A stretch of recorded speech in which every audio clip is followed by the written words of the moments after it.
Story name खजाने की खोज स्टोरी स्टार्ट्स। एक गांव में एक रामलाल नाम का एक किसान अपनी पत्नी और 4 लड़कों के साथ रहता था।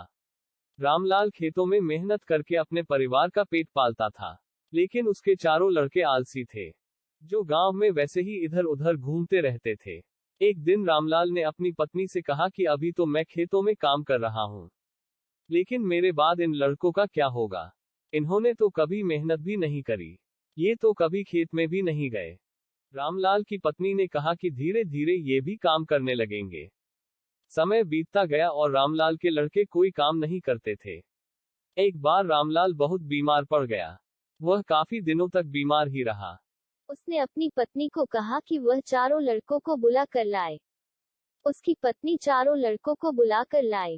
रामलाल ने कहा, लगता है कि अब मैं ज्यादा दिनों तक जिंदा नहीं रहूंगा। रामलाल को चिंता थी कि उसके जाने के बाद उसके बेटों का क्या होगा। इसलिए उसने कहा, बेटो, मैंने अपने जीवन में जो भी कुछ कमाया है वह खजाना अपने खेतों के नीचे दबा रखा है। मेरे बाद तुम उसमें से खजाना निकालकर आपस में बांट लेना। यह बात सुनकर चारों लड़के खुश हो गए। कुछ समय बाद रामलाल की मृत्यु हो गई।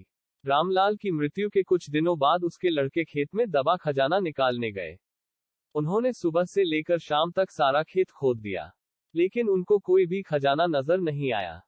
लड़के घर आकर अपनी माँ से बोले, माँ, पिताजी ने हमसे झूठ बोला था। उस खेत में हमें कोई खजाना नहीं मिला। उसकी माँ ने बताया कि तुम्हारे पिताजी ने जीवन में यही घर और खेत ही कमाया है, लेकिन अब तुमने खेत खोद ही दिया है तो उसमें बीज बो दो। इसके बाद लड़कों ने बीज बोए और माँ के कहेनुसार उसमें पानी देते गए।